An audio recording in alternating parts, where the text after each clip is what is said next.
అతను సక్సెస్కి care of address, at the same time క్రిటిసిజమ్స్కి మాత్రం మూల పురుషుడు కూడా. అతడు పబ్లిక్ పల్స్ని ఇట్టే పట్టుకుని ఎన్నో పెద్ద పెద్ద స్ట్రాటజీస్ రచించాడు, అందులో సక్సెస్ కూడా అయ్యాడు. అంత పెద్ద పొలిటికల్ స్ట్రాటజిస్ట్ అతను ప్రశాంత్ కిషోర్. పాత పాపాలు అతని కొత్త జర్నీని ఇప్పుడు వెంటాడుతున్నాయా? అతను ఒక పొలిటికల్ లీడర్గా మారి సేవ చేస్తానంటే ఎలా నమ్మాలి అని కొంత కొత్త కోణాలు కూడా ఇప్పుడు వినిపిస్తున్నాయి అతని గురించి. భారత రాజకీయాల్లో అతను ఒక పెద్ద స్ట్రాటజిస్ట్ అనే పదానికి పర్యాయ పదం అతను ప్రశాంత్ కిషోర్. ఒకప్పుడు తెర వెనుక ఉండి పార్టీల తలరాతలనే మార్చేసిన ఆయన ఇప్పుడు స్వయంగా రాజకీయ ఆరగేటం చేసి ప్రజల వద్దకు వస్తాను అంటున్నారు. 2014లో నరేంద్ర మోదీ నేతృత్వంలోని బీజేపీకి అఖండ విజయాన్ని అందించడంలో ఆయన చాలా క్రూషియల్ రోల్ పోషించిన దగ్గర నుంచి నితీష్ కుమార్, జగన్మోహన్ రెడ్డి, మమతా బెనర్జీ, స్టాలిన్ వంటి ఎంతోమంది లీడర్స్కి అధికారంపై కూర్చోపెట్టాడు అతను. కానీ ఏ వ్యూహాలైతే, ఏ స్ట్రాటజీస్ అయితే ఆయన్ని కింగ్ మేకర్గా నిలబెట్టాయో అవే స్ట్రాటజీస్ ఇప్పుడు ఆయన రాజకీయ విశ్వసనీయతను, పొలిటికల్ కాన్ఫిడెన్షియాలిటీని మాత్రం ఇప్పుడు ప్రశ్నించే పరిస్థితి వచ్చింది. విజయానికి అతను డెఫినెట్గా కేర్ ఆఫ్ అడ్రస్, అందులో డౌటే లేదు. అతను ప్రూవ్ కూడా చేసి చూపించాడు. ప్రశాంత్ కిషోర్ విజయ్ రహస్యం ఏమిటని ఒక్కసారి అనలైజ్ చేసుకునే ప్రయత్నం మనం చేస్తే మాత్రం అది ప్రజల పల్స్ను పట్టుకొని వారికి కావాల్సిన హామీలను మేనిఫెస్టో ప్రకారం అమలుపరిచే విధంగా వారిని ఆకర్షించే పథకాలను రూపొందించడమే. అయితే ఈ వ్యూహాలు ఏవైతే ఉన్నాయో ఇవి పబ్లిక్ వెల్ఫేర్కి, స్టేట్ డెవలప్మెంట్కి ఎంతవరకు కంట్రిబ్యూట్ చేశాయనేది మాత్రం $1 మిలియన్ ప్రశ్న ఇప్పటి వరకు కూడా. ఆయన సజెషన్స్ కానివ్వండి, అడ్వైజెస్ కానివ్వండి, ఏవైతే పార్టీలు తీసుకున్నాయో అవన్నీ కూడా ఫాలో అయిన విధానాలపై ఇప్పటికీ తీవ్రమైన విమర్శలు కూడా బాహటంగానే వస్తున్నాయి. ఆకర్షణీయమైన హామీలు, ఆర్థిక వాస్తవాలు ఇవన్నీ కూడా బాగా వర్క్ చేసినటువంటి స్ట్రాటజీస్లో భాగం. అతను పీకే చేసినటువంటి వ్యూహాల్లో ప్రధానమైనది ప్రజలను తక్షణమే ఆకట్టుకునే ఉచిత పథకాలు, హామీలు. ఒక వర్గాన్ని లక్ష్యంగా చేసుకుని వారికి ఆర్థిక ప్రయోజనాలు కల్పిస్తామని చెప్పడం ద్వారా ఓటు బ్యాంకుని మరింత వృద్ధి చేసుకోవడంలో ఆయన ఎక్స్పర్ట్, డౌటే లేదు. అయితే ఈ స్ట్రాటజీస్ అన్నీ కూడా రాష్ట్రం యొక్క ఆర్థిక వ్యవస్థపై మోయలేని భారాల్ని మోపుతున్నాయని, ఇంకా లాంగ్ టర్మ్లో డెవలప్మెంట్కి బదులుగా జస్ట్ టెంపరీగా మాత్రమే అడ్వాంటేజెస్ వస్తున్నాయని చెప్పి ఆర్థిక నిపుణులు ఎప్పటి నుంచో హెచ్చరిస్తూనే వస్తున్నారు. ముఖ్యంగా పీకే చేస్తున్నటువంటి పొలిటికల్ స్ట్రాటజీస్ గురించి.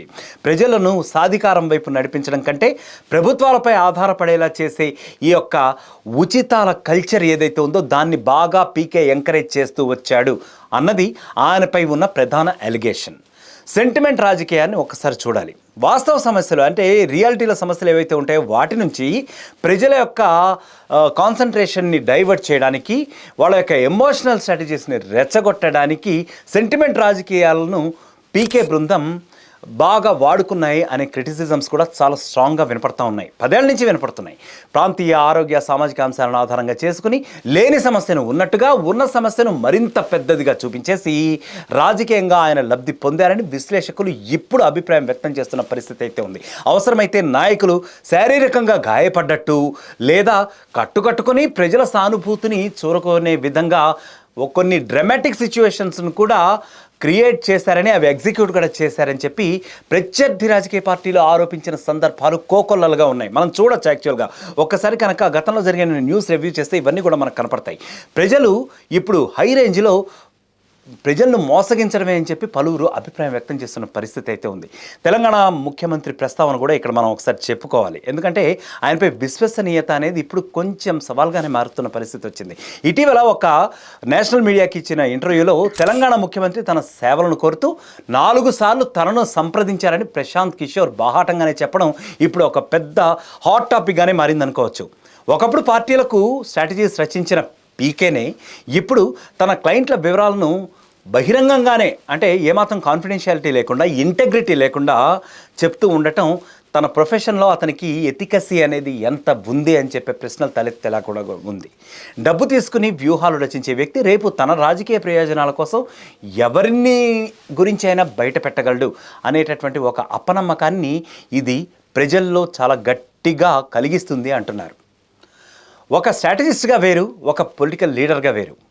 ఎందుకంటే ఒక పొలిటికల్ స్ట్రాటజిస్ట్ టార్గెట్ ఎలా ఉంటుందంటే తన క్లయింట్ను గెలిపించడం మాత్రమే. దానికోసం సామ, దాన, భేద, దండోపాయాలు ప్రయోగించవచ్చు. కానీ ఒక పొలిటికల్ లీడర్గా వస్తే మాత్రం తన టార్గెట్ ఏంటి? ప్రజలకి సర్వీస్ చేయటం, రాష్ట్రాన్ని డెవలప్ చేయటం ఉంటుంది. సో ఇక్కడ ఎతికసి, ఇంకా జవాబుదారీతనం అంటే రెస్పాన్సిబిలిటీ, ఇంకా లాంగ్ టర్మ్ ప్రయోజనాలను దృష్టిలో ఉంచుకోవడం చాలా చాలా ముఖ్యం. ప్రశాంత్ కిషోర్ ఇప్పుడు బీహార్లో జన్ సురాజ్ యాత్ర అని చెప్పి ఆయన మొదలుపెట్టారు. ప్రజలకు ఏదో మేలు చేస్తానని చెప్పి ఆయన బాహాటంగానే హామీలు గుప్పిస్తున్నాడు. కానీ ప్రజల మనసులో ఒక్క ప్రశ్న మాత్రం ఇప్పటికీ మెదులుతూనే ఉంది. అదేంటంటే ఇన్నాళ్ళు ఏ పార్టీలోకి అధికారంలోకి రావాలన్నా ప్రజలను ఎలా మభ్యపెట్టాలో, ఎలా మోసపూరితమైనటువంటి హామీలు ఇవ్వాలో, మేనిఫెస్టోని ఎలా మ్యానిపులేట్ చేయాలో సలహాలు ఇచ్చిన వ్యక్తి ఇప్పుడు తానే లీడర్గా మారి నిజంగా సేవ చేస్తానంటూ ముందుకు వస్తానంటే అసలు మనం ఎలా నమ్మాలి అని సామాన్యులు ప్రశ్నించే పరిస్థితికి పీకే పరిస్థితి వచ్చింది. ఆయన ఇచ్చే సజెషన్స్తో గద్దెనెక్కిన పార్టీల పాలనలో జరిగిన అవినీతి కానివ్వండి, ప్రజాధన దుర్వినియోగం కానివ్వండి, ప్రజలు గత కొద్ది కాలం నుంచి కళ్ళారా చూస్తూనే వస్తున్నారు. రాజకీయ సదరంగంలో ఎత్తుకు పై ఎత్తులు వేయడం ఒక స్ట్రాటజిస్ట్ ప్రొఫిషియన్సీ కావచ్చు, కానీ ఆ ఎత్తులు ఏవైతే ఉన్నాయో అవి ప్రజల జీవితాలతో ఆడుకునేలా ఉండకూడదు కదా. ప్రశాంత్ కిషోర్ తన ఒక పాత స్ట్రాటజీ ఏదైతే ఫాలో అవుతున్నాడో ఆ వేని వీడేసి నిజమైన ప్రజాస్వామ్య విలువలతో చిత్తశుద్ధితో ముందుకు వస్తేనే ప్రజల్లో ఆయన్ను ఆదరించే అవకాశం అయితే ఉంది. ఇది ఖచ్చితంగా మీరైనా చెప్పచ్చు, నేనైనా చెప్పచ్చు. లేకపోతే ఆయన రాజకీయ ప్రయాణం ప్రజలను మోసం చేసే స్ట్రాటజీస్ రచించిన వ్యక్తి ఇప్పుడు వారినే ఓట్లు అడుగుతున్నాడు అని ఒక హిస్టారికల్ క్రిటిసిజంగా మిగిలిపోయే ప్రమాదం ఉంది ఆయన కెరీర్లో. ముఖ్యంగా ఆయన కెరీర్కి పొలిటికల్ కెరీర్గా వద్దాం అనుకుంటున్నాడు కాబట్టి పొలిటికల్ కెరియర్లో ఆయనకి మచ్చ తెచ్చే ప్రమాదం అయితే ఉంది. ఆయన గతం ఆయన భవిష్యత్తుకు అతి పెద్ద హిండ్రెన్స్ లేదా ఆబ్స్టికల్గా మారుతుంది అంటలో మాత్రం ఎలాంటి డౌటు ఉండదు అని చెప్పి ఈరోజు ముఖ్యంగా బీహార్లో పొలిటికల్ అనలిస్టులు చెప్తున్న మాట.